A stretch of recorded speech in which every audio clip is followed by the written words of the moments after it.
Welcome to the Circle of Birth podcast. I'm your host and advocate, Ali Kranz. These podcasts are here to gather stories, people and information to better our understanding of the wisdom of birth and how we can reclaim our connections to birth from conception and beyond.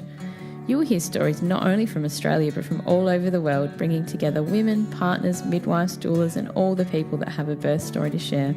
So jump right in for this next Circle of Birth story.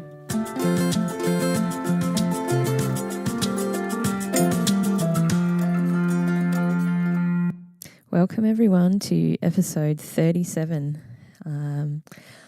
I've had this book in my shelf that I just love, and it's called the Down to Earth Birth Book. So I was really delighted when I asked Jenny Blyth for a chat. We spent over an hour in this episode talking about her birth journeys that saw her having a very fast hospital birth in 1980. Jenny was home in hours. Jenny's story extends to 2 more home births, her work in birth, and her publications, books and DVDs. Jenny talks about her 40 years experience and how by picking up a copy of Ina May's Spiritual Midwifery in 1980 may have changed her life. Enjoy this episode.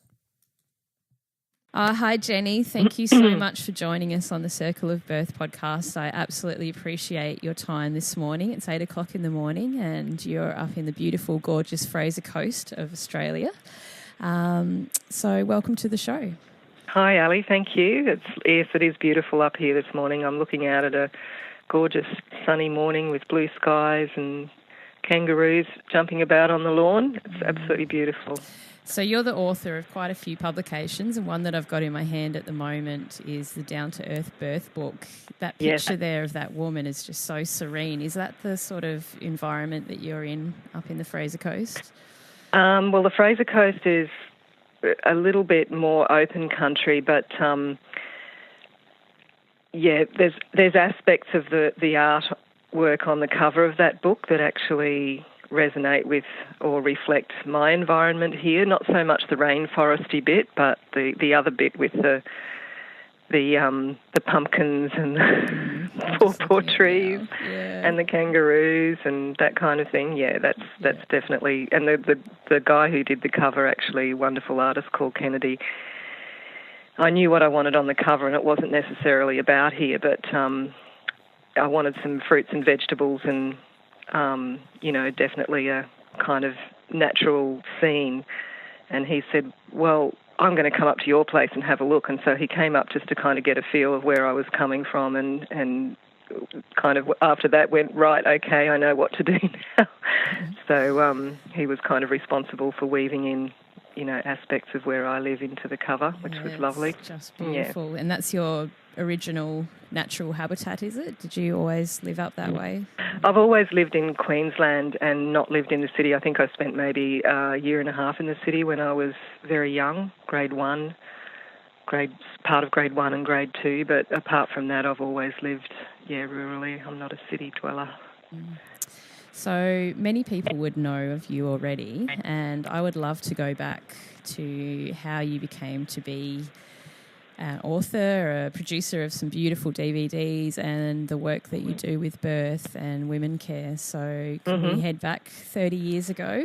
And sure can. You can tell us a bit of a story about how that came about. Yeah, well, it's actually now over 37 years ago right, because this book, I was pregnant with my first daughter, and we were actually living where we are now, and we were pretty much pioneering. We found this beautiful bush block, and we moved into a tent and started building a house out of the materials that were on the land, some rock and some timber, and we just loved. I mean, we'd both been brought up with, not huge amounts of luxury, so it wasn't a difficult thing for us to do. Though I did get a bit cranky, I must admit, by the end of the pregnancy. But I was just like, when is the house going to be finished? I really want to move in. But anyway, we did move in about 3 weeks before my daughter was born, and she wasn't born here. But when I became pregnant, I was just really kind of confused about this idea of going into hospital. And I had been into hospital before, just once or twice for very minor things, but it just felt really strange to me, that idea that women go to hospital to have their babies. I mean, it's a strange idea for lots of people. But I started kind of asking around, and in those days, you know, home birth was a pretty new concept on the Sunshine Coast as well, but people had been having their babies at home, and my stepmother actually had a little bit of information for me about a doctor who'd been attending some home births, and she was also about to have the first ever home birth meeting of the Sunshine Coast at her place, which was going to be attended by a couple of women who just happened to have their babies really fast, you know, at home. And they thought it was a pretty good thing. So it was all happening. So I was steered in the right direction, and I remember the first appointment with this friendly doctor who wasn't going to be attending any home births anymore because his wife wasn't really impressed with the hours that he was keeping. But he was very, very, you know, empathetic towards my vision of what I wanted for my birth. But anyway, the very first meeting I had with him, I was in the health food shop across the road, and a copy of Spiritual Midwifery was on the shelf, which is pretty amazing because that was 1979, and it had only been out for a couple of years, I think, the first edition. And it sort of pretty much fell into my hands, and I just bought it on the spot, and that was absolutely amazing for me. I mean, so many people have got amazing stories about that book. Yeah, anyway, even still to this day, it's just amazing. I know, you know. Yeah. It's just got this really amazing kind of, it's like an entity unto itself with its own consciousness. So that was no coincidence then that fell into your lap? No, but I feel, you know, I was just saying to my son yesterday, I feel like from the time I've been able to appreciate it, I just keep pinching myself over my life, you know. I'm very fortunate. I have a very blessed life, and yeah, it's an amazing experience being on the planet, really. And I think when you feel really blessed, you know, and fortunate in life, and don't come from a lot of heavy trauma, that there's a real capacity to want to give back, you know, to others. I want to talk too heavily about, you know, you have a responsibility to do that, but I think, yeah, just in your heart you have a capacity for that because you have that incredible appreciation of life. Yeah, anyway, I planned to have a home birth at my father and his stepmother's house, which had a phone and was, you know, much closer to the local hospital. We didn't have a phone at that point, and we were probably 50 minutes drive away from our local hospital. So I just kind of erred on the side of sensibility. And anyway, it didn't turn out to be a home birth because my daughter decided to come before Christmas instead of after Christmas. So the naturopath who was going to be attending us and my father and his wife were all away, and we couldn't get them. There were no mobile phones in those days or anything. So we sort of hung out at a friend's place for a while, and everything was fine. But in the end, we rang my doctor, and in those days, your GP could just come into hospital and be with you when you birthed. And that doesn't happen anymore. So, you know, once again, that was really great. So we just kind of got into hospital. I birthed my daughter, very straightforward birth, 2 hours later. Straightforward, but absolutely mind-blowingly amazing, of course, as every first birth is. And then left pretty much straight away and went home because I just had a lot of confidence in my capacity to be able to look after my daughter, and because my doctor was so relaxed and said, you know, you're going to be fine, and you can just call me if you have any problems. So we pretty much left within a couple of hours after the birth. So just going back, because the norm then would have been to stay in a hospital for a week or so. Yeah, well, at least a few days, 4 days or something, yeah. So there was no pressure from anyone for you to stay? No, well, I mean, it's a big hospital now on the Sunshine Coast. It was Nambour, but in those days it wasn't so busy, but there were a lot of alternative people in the area that, you know, kind of were quite strong-minded, so I don't think it was like a new experience for them to have somebody say, oh, can I go home? And I remember thinking, I said to my doctor, you know, can Warren stay with me? And he said, no, not really, you know, like if you stay, he needs to go home. And I said, well, that feels a bit strange to me and I feel pretty good, so how about I go? And he said, yeah, well, no one can stop you from going, that's fine. And so because he was so relaxed about it, it was, you know, I felt pretty comfortable with it too. And I remember Warren wheeling me in a wheelchair out to the car, and the one midwife, the dear midwife who'd attended us as well, kind of running after us, saying, "Now don't forget this and don't forget that." She was a little bit concerned, but yeah, we were totally fine. It was great. Nothing heavy going on. I think because it was the middle of the night too, and there was really no one around. There was not much in terms of paediatricians available to say, "We've got to check the baby before you go," or anything like that. It was much more low-key than it is these days, for sure. And so the labour, how long did it actually go for?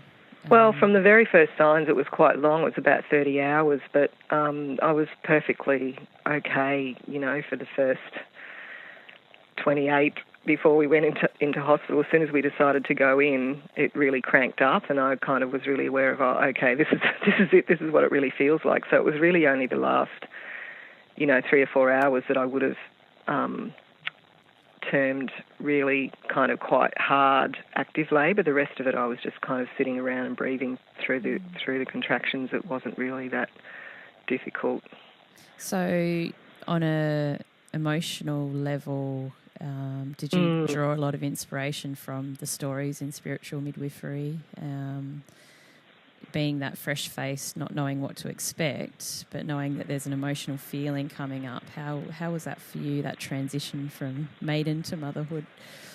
Yeah, it was amazing. I mean, Warren and I were just really in love as well, and I think that really helps, I mean, not everybody has that luxury, but we were really looking forward to being parents and having a baby. But yeah, the book made a really strong impression on me. But I remember afterwards just thinking, what do they call the contractions? Rushes?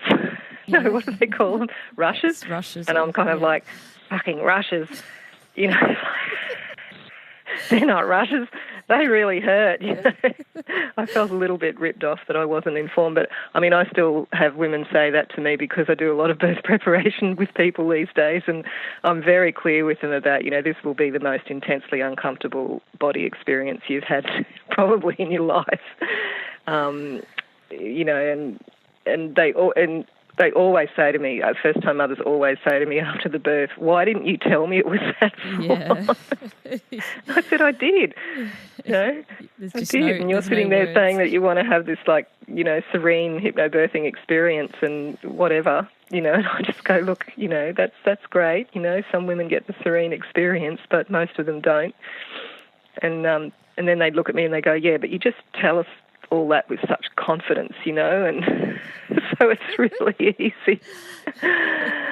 Yeah, but anyway, because it was such a really intense body experience and then such a wow kind of, really it was a psychedelic experience after the birth. I remember looking at my daughter's cord as she was born and just seeing the colours of it and thinking they were just so iridescent and luminous, and I thought, oh, right, so that's what the psychedelic thing's about. It's like all that heightened sensitivity and everything is really, it's like it kind of opens you, not just your heart, but your whole energy field, so that you feel this incredible connection with everything, like with connection with being and connection with the universe, really, which is kind of understandable because what are we here for but to, really be in our animal and breed like every other animal.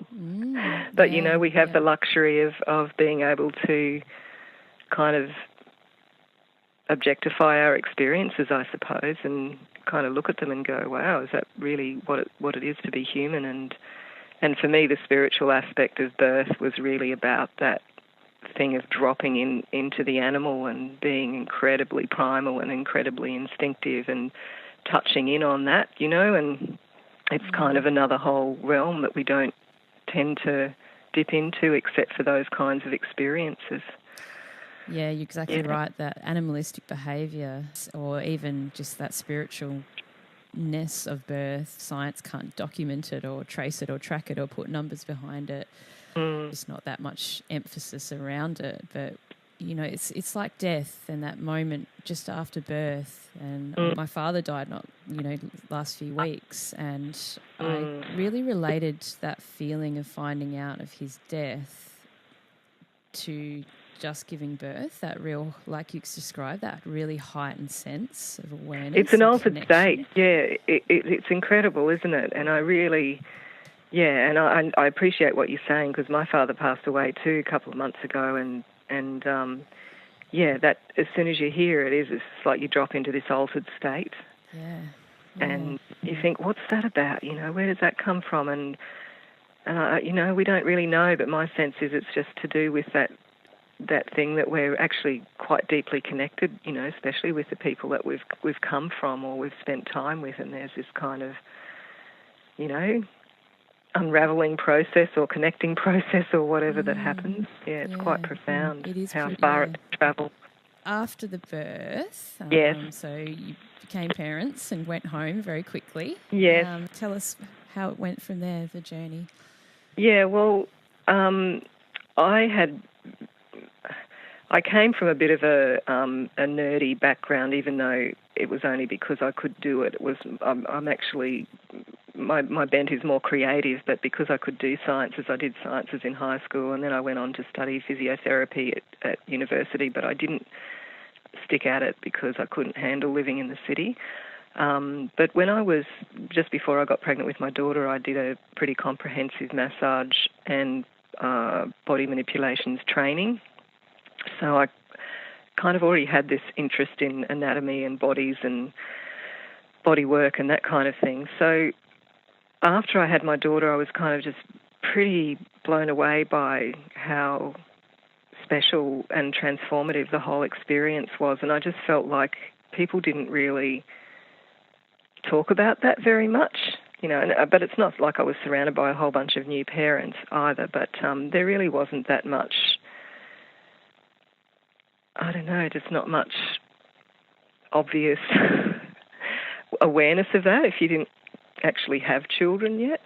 And where we lived, we had freehold land, but there just happened to be a whole bunch of people moving around us, and also some friends that moved onto our land. And so we were all kind of building houses and having babies, and I just got really kind of keen to drop around to my friends who were pregnant with their first babies and kind of say to them, it's a really amazing experience. What are your plans? And I wasn't trying to talk them into anything. I was just trying to give them some, acknowledgement about the fact they're coming up to something really absolutely incredible, and also to just support them in a body sense, because it had been a really big body experience. And so I just started kind of hanging out with them and giving them massages and talking to them about what they planned to do and letting them know kind of a bit about what it was like without throwing my experience in their face too much.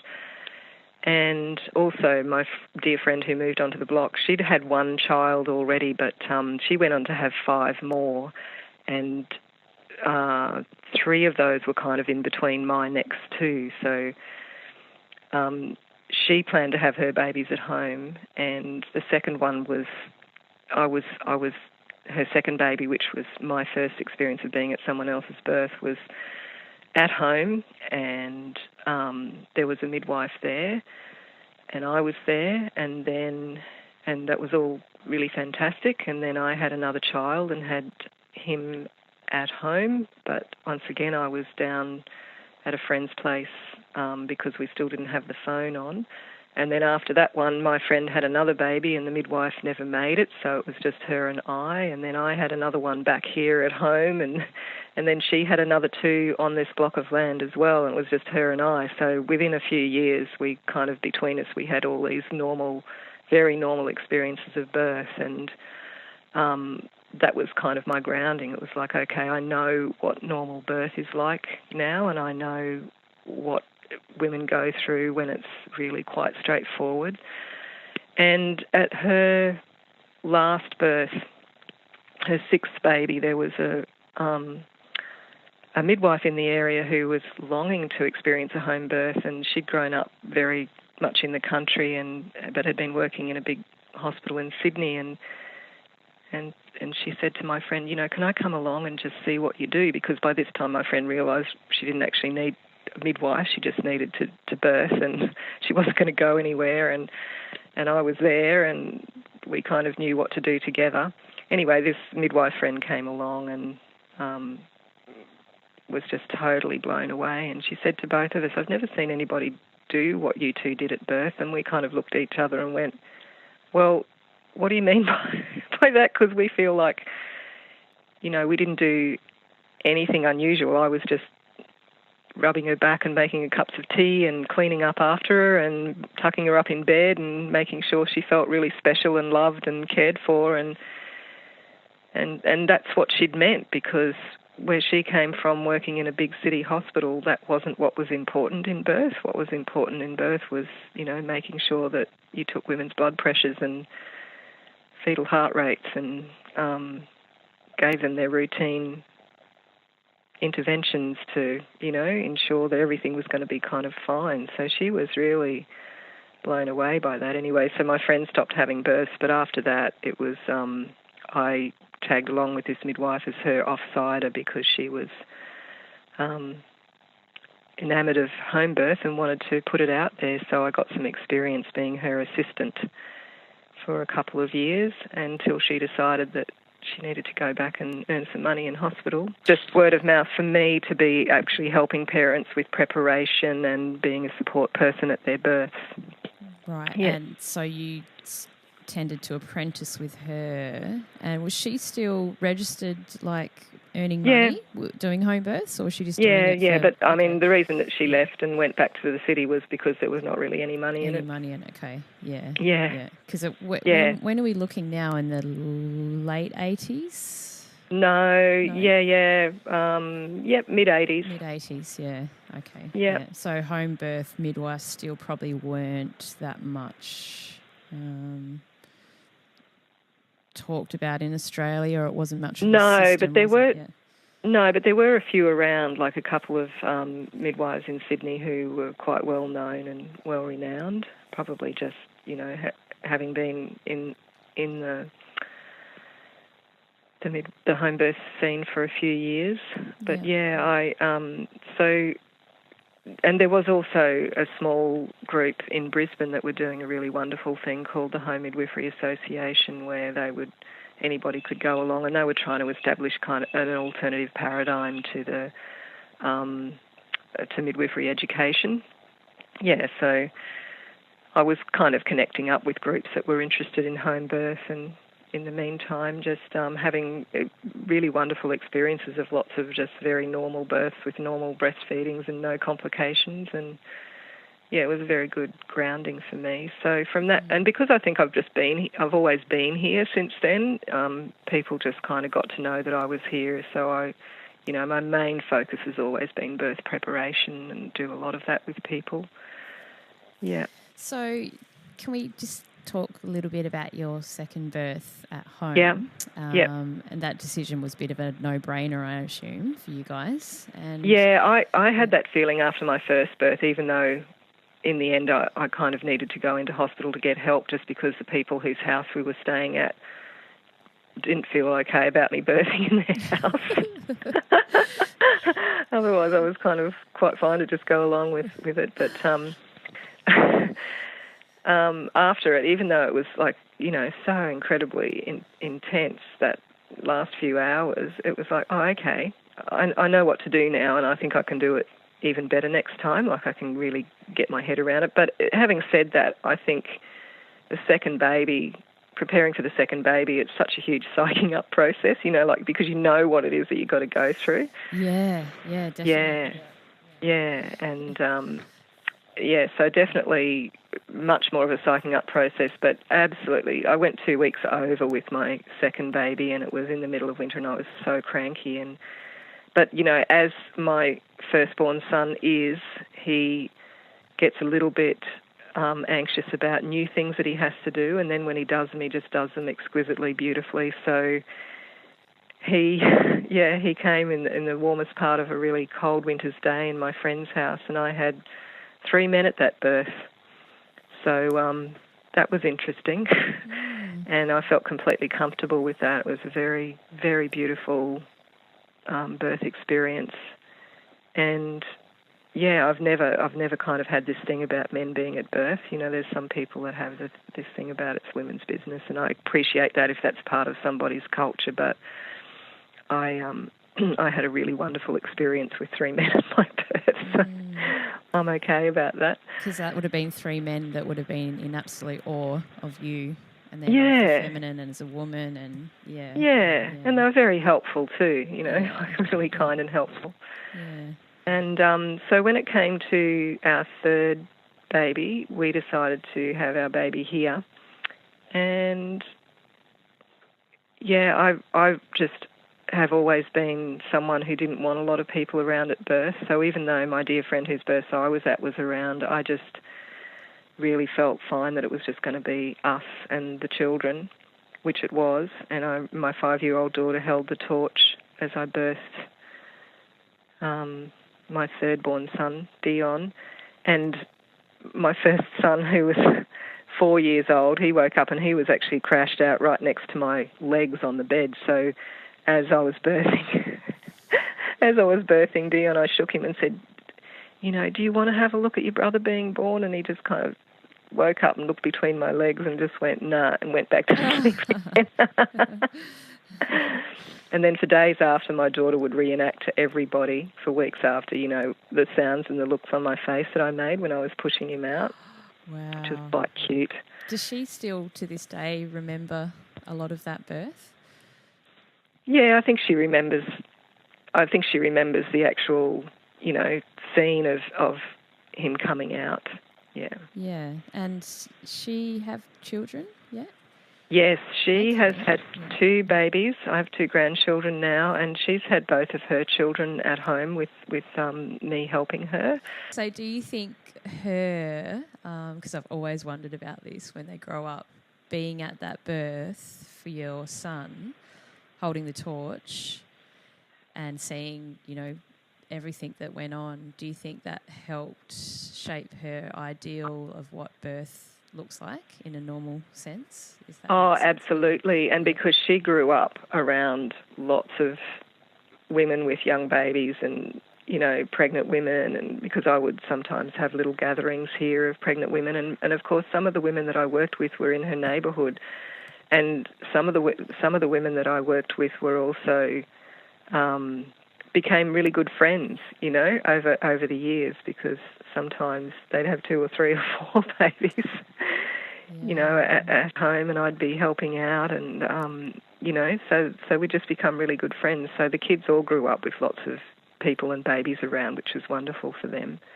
So I think that made a really strong impression. And my daughter actually helped a very close friend of hers give birth in hospital when my daughter was 18 and her friend was 19, and and my daughter afterwards said to me, "Oh, I can't believe how much I absorbed from over all those years. Like, the midwives are coming in and going, oh, you know, do you think you'd like some pethidine now?" And I'd say things like, "Can't you see she's just going through transition?" And her friend had been studying homeopathy, so they had all their little homeopathic remedies, and they were onto it. And wow.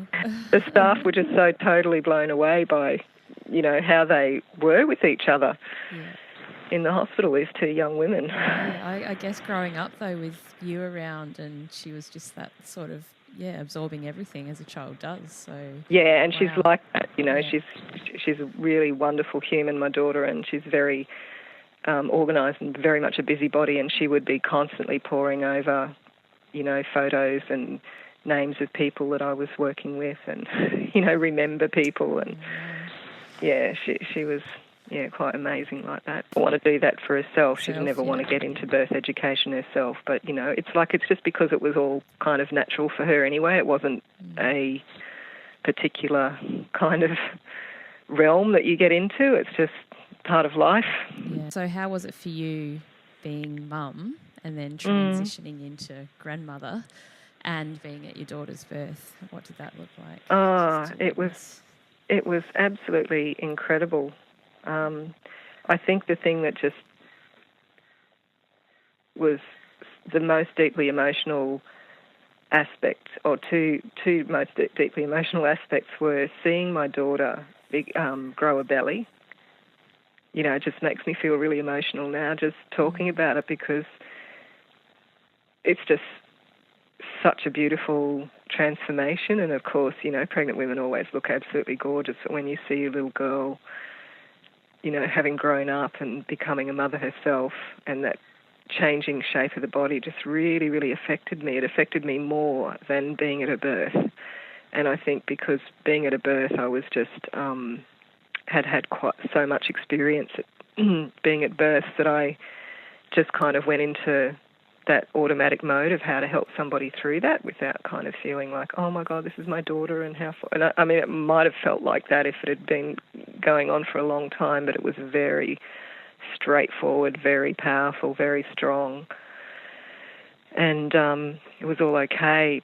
But I think, you know, the next emotional point for me was that I was staying with her for quite some days before the birth, and then stayed with her for at least a week after the birth, and then went away.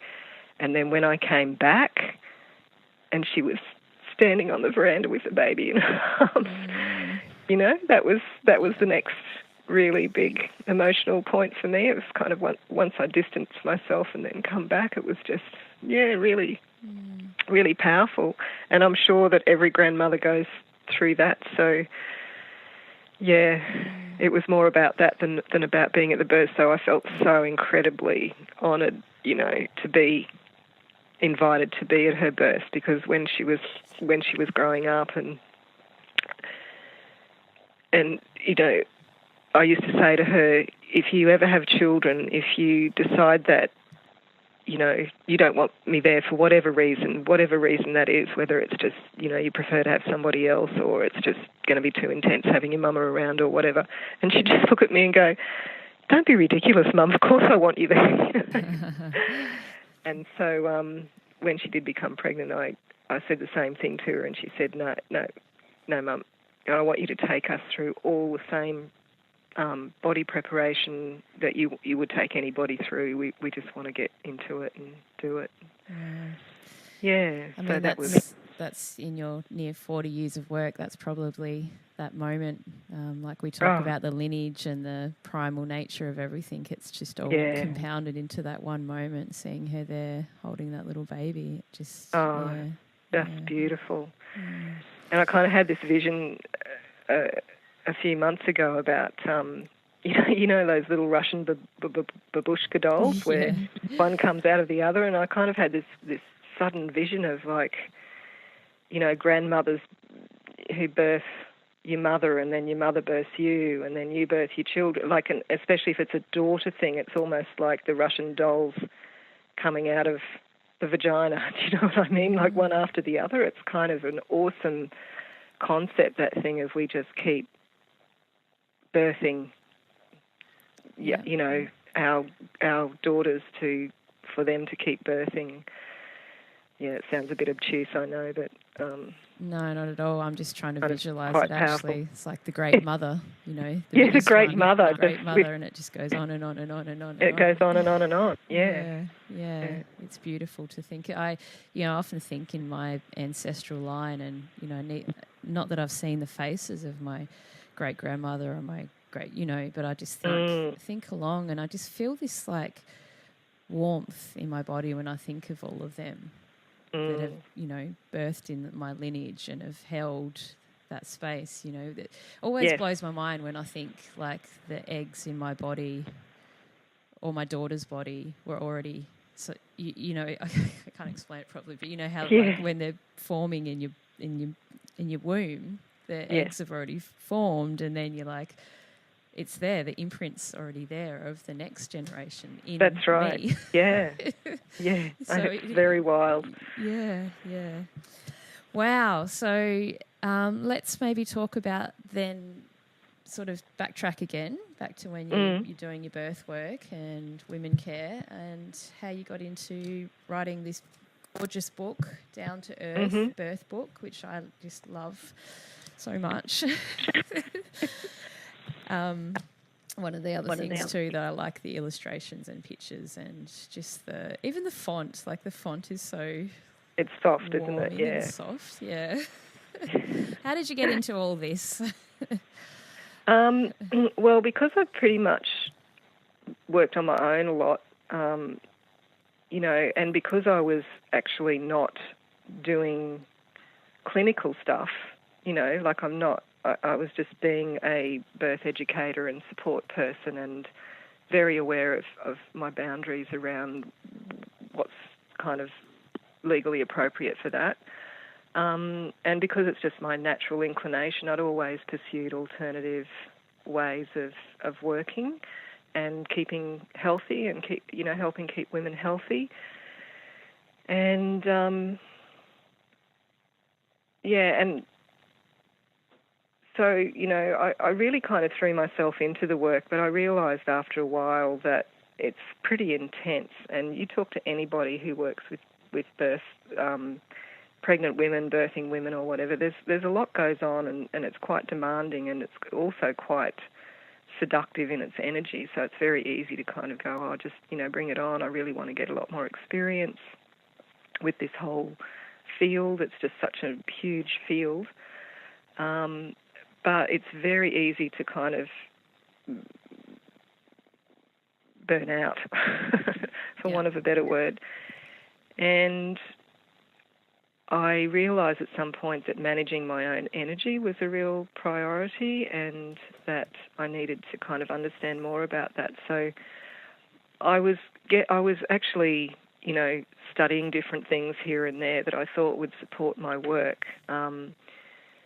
But at some point in the 90s, I dropped into studying somatics, because I was still doing a lot of body work for women, and that's quite energetically consuming. As you know, like pregnant women could be massaged 24 hours a day and still wouldn't be enough.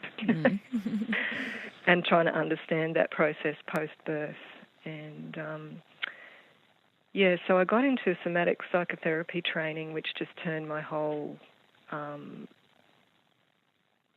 of orientation around about the dynamics of giving and receiving, and how to actually be able to work with women in a way where less becomes more, and not to be going really hard, which you don't need to with pregnant women anyway. So it was kind of a whole philosophical approach, and doing that really reinforced the kind of studies in Buddhist psychology and philosophy that I also was kind of resonating with.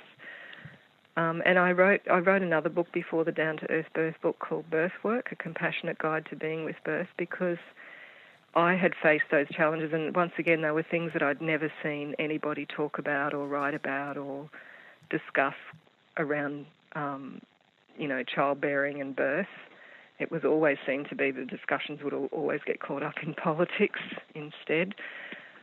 So I basically wanted to just download what had been really important for me, and so I set about writing that book, which has got a lot of strategies in it, but it's also quite philosophical. I think one of the other things that had really impressed me was that whenever I went to birth or childbirth education conferences, there was so much anger. Like everybody was just sitting around looking really exhausted and angry, and pissed off with this and pissed off with that. And I was actually having a really amazing life, and quite enjoying what I was doing, apart from getting a little bit tired. And I thought, I really, I've really got to somehow contribute to helping people who are working with birth find a way to have more contentment and satisfaction within their jobs. So I wrote Birthwork as a response to my own search for somehow being able to gather and maintain some sort of equanimity, but also to help other people do that, because for me personally, it was the small changes I made in myself that enabled me to do my job better. And I, as happens with everybody who has an experience like that, you want to be able to share it with other people, and hopefully there will be people that will take some of that on board and find a bit more satisfaction in their chosen roles, because who wants like a really pissed off, angry, political person attending their birth anyway, you know? Yeah, exactly. Yeah. Not helpful. Yeah. And so everything flowed quite easily in sort of producing this work. Yeah, well, I knew that I wanted to self-publish because I had friends who'd published books, and, you know, it was really difficult in terms of the whole promotion game. And I didn't actually even want to write it as something that I thought was going to be doing really well. I just wanted to download my stuff and kind of encapsulate it and have it there. Like, I'll actually go and open that book and go, oh, wow, did I write that? You know, like, that's quite good advice, really, or a good little, you know, expose on trauma or working with projection or whatever. And I feel really happy that I did that. And that was kind of part of the reason that I did that. And I didn't for a moment think that I would necessarily even finish it, or that it would be well appreciated when it was out. So that was a big surprise. And I just did a small print run to start with, and I paid for it myself. And, yeah, I didn't have to feel the pressure of, you know, lots of promoting to get my money back, because I'd saved the money to have a small publish. And, and I didn't have to be caught up in other publishing firms and the way that they run things. And because it was such a niche book for a niche market, I knew that if I had regular publishers try and edit it, they just wouldn't kind of get it. So I had a private editor who was very good, and it all kind of went well. And the second book, the Down to Earth Birth book, was really, I left that. I knew that I was going to do that, but it was just going to be putting all the handouts that I'd created and collected over the years into a book, because I was getting so sick of going to the photocopiers or printing out at home. You know, like I'd be printing out the equivalent of that, you know, 20 times a year, and then other people asking could they have copies, and I'd have to kind of collate it and put it all together. So there was that thing in my mind of, no, I've just got to put it into a booklet or a book or something like that.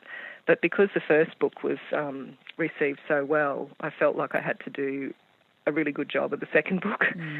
So I did expand on it a little bit and just, felt like I did a better job of it than I would have if I had just been collating my handouts together and hadn't done the first book already. Yeah. And in terms of, I'll just ask this now because it makes me curious a lot, where's the best place to buy your books? Because it's so hard sometimes when you're trying to find really good books such as yours. Yeah, the best place to buy it through is through my website, which is birthwork.com, and that's Birthwork just with a K on the end. It's no S, it's just birthwork.com. And you can still buy Birthwork through there, that book?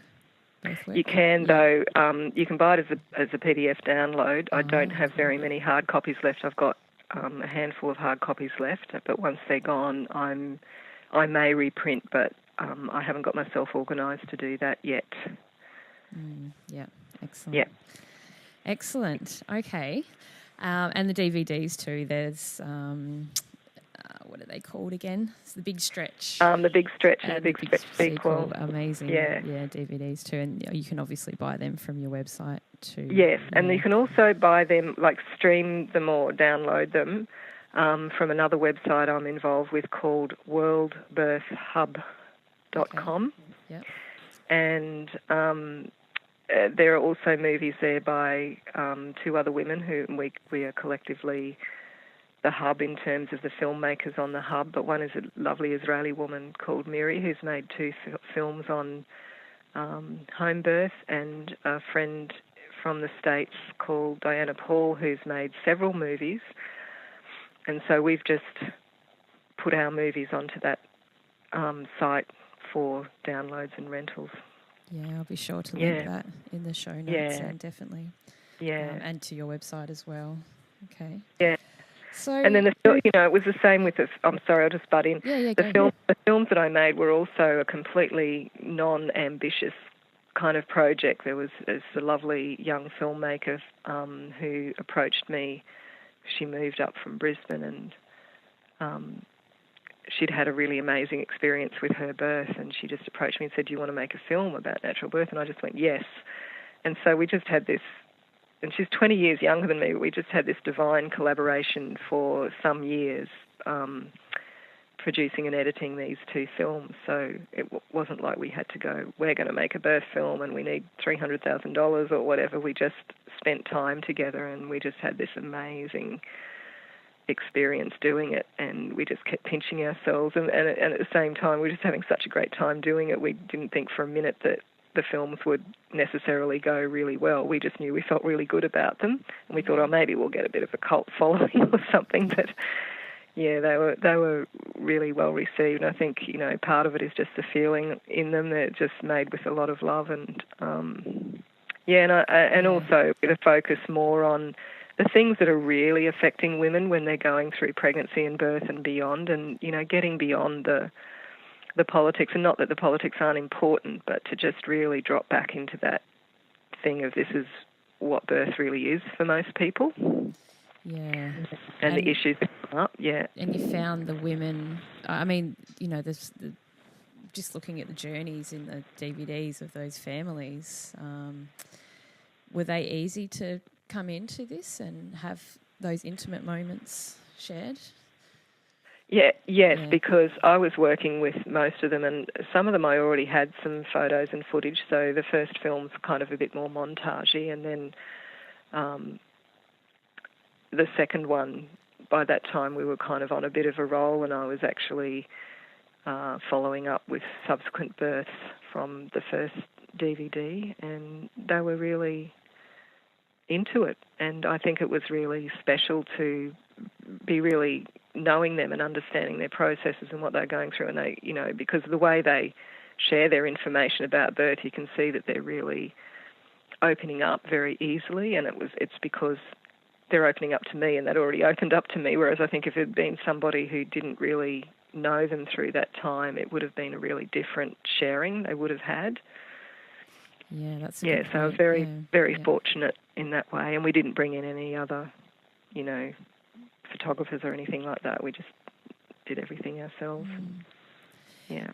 I keep going back to that moment of you being pregnant and finding that copy of Spiritual Midwifery. Yes, and I just feel like this whole conversation, you've just channeled in all this beautiful energetic birth and women care, and it's just been this gorgeous ride of your births and your journeys, and just surrounding that into the people that you've supported, and then the books and the DVDs. It's like you said, it's this openness that has come from you through to share with, you know, a greater community, which is such a beautiful gift, I think, to share with people. Yeah, thank you. Yeah. And it's kind of like almost a bit of a, like, hopefully the books and the films are kind of timeless, but it's also an encapsulation of this time, you know, like this last 30, 40 years around birth and what's possible and how that was for a particular community here in Australia, and I think that's a really lovely thing to kind of preserve as well. Yeah, definitely. So how do you feel, just in general sense, you know, from the past near 40 years, do you tend to, you know, stay away from obviously the politics of birth and just channeling all that energy and the work that you're doing? Do you ever get some days where you're just like, you know, get really down on the system and what's happening to women and, you know, that type of thing? Or, you know, you've seen probably I get really surprised and kind of confused about what's happening in the system, because a lot of it doesn't really make sense to me. You know, the fact that I think I'm going down this sort of stream of accessing really incredible information about women's bodies and understanding more and more, and that's sort of like my big tangent these days, is really understanding pelvic health and well-being and how to get women to really self-care and be really aware of what's going on and be really well informed, and to try and refine all that information and present it really, really simply to women so they just go, oh yeah, sure, that makes really good sense, you know, of course we can do that. That's my stream, so I don't necessarily get caught up in all the political stuff, but at the same time, birth is quite political by nature. And I am surprised by some of the trends that come through, and even when I'm sometimes supporting somebody in hospital, which doesn't happen very often, it's every few years, I notice that suddenly there's some sort of new trend happening that wasn't there 3 years ago, and I can't even make sense of it because to me it doesn't really relate to anything important. People seem to think it's very important. I think what's hard for a lot of women planning to birth within the system is that they aren't really aware of the fact that even for a straightforward vaginal delivery, there are a lot of routine interventions that are just considered very routine and normal for birth, but they are still interventions, and that they're not really necessary most of the time. And occasionally they are necessary, but they can be more trouble than they're worth. And also the whole epidural thing has kind of gotten a bit out of control as well. And once again, I think women aren't really informed about how, what a big deal it is to actually have an epidural, and that there are a whole bunch of other things that go with having an epidural. Like, epidurals can be amazing when women really, really need them. I've seen them be absolutely fantastic, but just to have it because you're worried about dealing with the pain of labour, or, you got scared, or you weren't well prepared for your birth, sort of psychologically or physically, it's not a good reason to put yourself through that. So women just think, they can have an epidural and everything's kind of going to be okay, but there's a whole bunch of stuff that goes with it, like extra cannulation and, not being able to be mobile, and the fact that babies' and mums' temperatures usually go up a little bit. So then everybody gets put on antibiotics after the birth, out of the worry about that it could be something else. And maybe not everybody gets put on antibiotics. It's very common because nobody wants to wait and see whether it's actually an infection or just a side effect of the epidural. And then, with the C-sections as well, there's a lot of things that aren't discussed. So what will be discussed for an elective C-section or an emergency C-section are the things that may happen during that surgical procedure. But no one's really aware of the hazards of just having surgical birth as it affects the rest of the pelvis and abdomen. So I think if women were more aware of those aspects, then they might be a little bit more motivated to do more preparation. And I think that's the other thing, like the system will generally, within the system, there are some antenatal classes presented at some hospitals, but there's not really a lot of incentive for women to get highly motivated to prepare themselves well for birth because, everybody's kind of fed this line about, it's safer to have your baby in hospital, and hospital's the best place to have your baby, and we'll look after you in hospital, and, you need to be there in case of emergencies or whatever. So everybody just kind of goes, oh, well, we're going to hospital, everything will be okay, we'll be looked after, and if things aren't okay, then we'll still be looked after. So there's not that, and it's free, It's free to have your baby in the public health system. So there's not really a lot of motivation to, make sure that you're going to have the most natural experience you can have and come through being as well as you possibly can be with your baby. Yeah, you really have to, work hard I'm just going right back to visualising that experience when you were looking at the cord and, that psychedelic feeling, and you have to work hard for that now. Even if you decided to home birth, which, again is a whole different system, or this or that, you really have to. I just think of, the moment you're pregnant, you can just download about 5 apps and then you've got all this information flowing into you already that's instant, that may not be productive in generating intuition in your pregnancy or birth. It's again monitoring its numbers and figures and timings of this and what this should be at this point, and you're already just involved in a whole different outlook.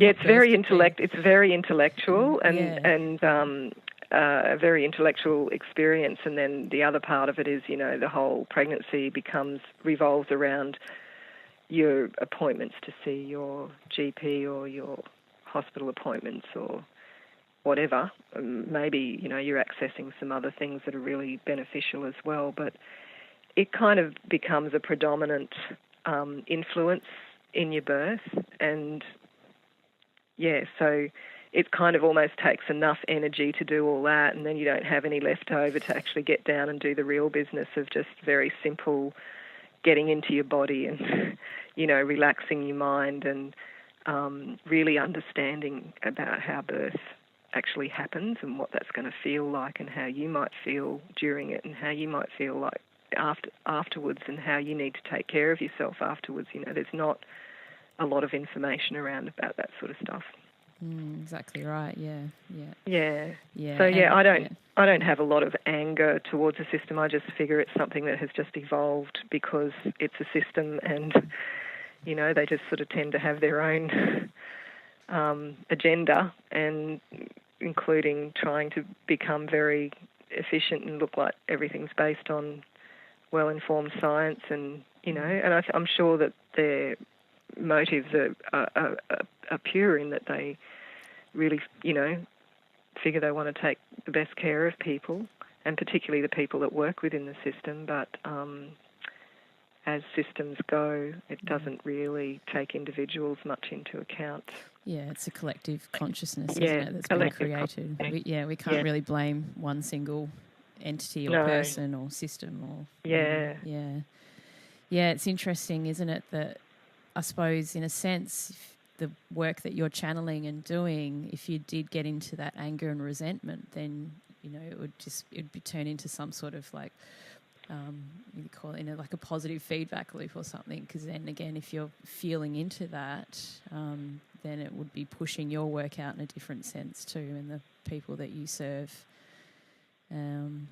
If that makes sense. Yeah, and I still, I spend a lot of time. I'm pretty simple-minded. I mean, I'm not stupid, but I don't tend to complicate things for myself, and I try to simplify stuff that I think other people would find complicated so that they're receiving it as simple information, and in that way it kind of breaks down the mystery and the divide between, this is what the professionals know and this is what you know. As the person who's actually doing this really important thing, just to really kind of keep breaking down those hierarchies and, just humanise the whole birth thing, because it really is something that, even though it's really kind of this really intense body process, it isn't a medical event, but it sure as hell does need medical support sometimes, but it somehow just kind of gets drawn into the whole medical world and treated as such, unfortunately. But it's actually a really kind of normal body function, and it's something that everybody should know about, So my great desire is to just keep spreading information that just completely helps people feel like, they can learn a whole bunch of stuff themselves and support themselves through the whole process instead of getting really angry and resentful at all the people that didn't support them and what didn't happen. To just kind of inform themselves really well and make the best of their experience. People involved in the world of birth get quite sort of upset over the fact that the mainstream medical system doesn't incorporate aspects of this other body-oriented, mind-oriented kind of paradigm, but I just see them as, they can just be parallel streams, and we can just tap into each other along the way, and that's okay, because the other is just too big an ideal. It's just almost impossible. And I think really the bridgings between those two paradigms are about communication and coming down to very, very, very simple things like, if everybody that works in the system could come back to very kind of respectful communication and touch with the women that they're working with, like very, very easy to do, but very, very easy to not do because of the way the trainings are presented. And if people within the alternative paradigm could just kind of realise that there's a lot of really amazing people working within the system who are just doing the best they can to support them if they need to come into that, then it would kind of make the whole thing a bit easier. But, of course, there are a lot of prejudices and people that just don't actually have their minds open to those two paradigms being able to coexist peacefully with each other. It's either one or the other. It can be very black and white for a lot of people. Yeah, so, left and right. Far right. Yeah. Where's that middle? You're trying to reach for it. But, and I think that's been a lot of my work is about that middle ground and really exploring all of that. Yeah. I like that sort of ideal of those two parallels running together and just tapping in and out, in and out, in and out. I feel with this podcast, it really set that intent to share stories, to create a transition, and just have that intermixing with each other and through stories. That power of a story, that when you listen to someone's story, you sort of listen with a different sense, I think, and you might interpret that a bit differently. And I think it's a really powerful thing to just share that journey and then see where the person's coming from in that sense. And yes. Well, thank you so much. I really appreciate just spending that hour with you, and especially hearing your story too. It really shaped, like I've read your book and I've watched The Big Stretch, and I just feel like I've got a bit closer to you now. And so thank you so much for taking part and sharing your You're very journeys. welcome. There's so much more I could talk about. I know, me too. Yeah, we could. Yeah, because I'm teaching in Laos now once a year. Yeah, so which is a really lovely project, and it's kind of the middle ground stuff too between what the midwives and health workers over there don't get in terms of ongoing support and training. It's a middle ground between that and the ideals that the World Health Organization has to what should be happening and how things should be and what's put in place. And so it's very exciting. I'm taking a team of friends who are midwifery educators and childbirth educators and maternal and child health people. Yeah, right, over, and it'll be hopefully be an ongoing thing. We did a 5-day training in January, and we're going back in December.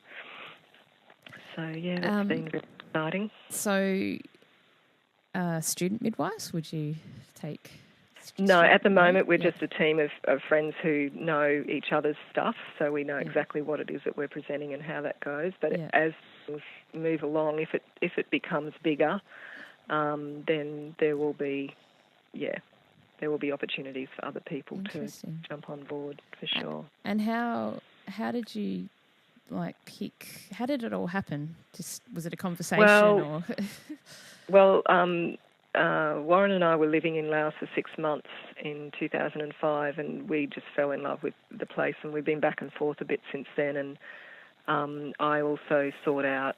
I have a real interest in the state of traditional birth attendants in the world, because they're very marginalised, and with the whole implementation of the medical model globally, they're really they're an endangered species basically. So I had sought out traditional birth attendants because I really wanted to kind of understand how things were for them over there, because they're actually really valued. There are a lot of inaccessible areas in Laos and a lot of ethnic minorities and people who just are not going to come into clinics or hospitals. So they're highly valued in terms of being an important part of the community to serve the people, and the women particularly. So I kind of got involved, so made friends with people, Lao people who were project coordinators for various projects, and eventually got invited to come over. So that's how that's happened. But wherever I've travelled, I've sought out traditional birth attendants to archive their experiences, and not what they do, but just their stories, as you're talking about. The stories are just really human stories and really beautiful for people to be able to hear about. So that ended up being my third film, A World of Birthworkers. Yeah. So anyway, I love Lao, and it'll be a bit of an ongoing thing. I'm once again not being super ambitious about it, but I know that it's something that I'm going to continue to do for a little while. Thank you so much, Jenny. I really appreciate Thanks, it. Ali. I would love to talk to you again sometime. And yeah, you'd be welcome to. I'm more than happy. Did you connect with this episode? Then head over to our website, circleofbirth.com. There you'll find show notes, pictures, resources, and potentially connect with today's storyteller. Don't forget to sign up to be updated with new empowering episodes and content. Help the show grow by contributing a tip in the jar to make sure we can continue to better the podcast and connect more and more to the wisdom of birth and each other. Hey, and don't forget the iTunes rating. This has been another episode of the Birth Share Project. We breathe, we birth, we empower.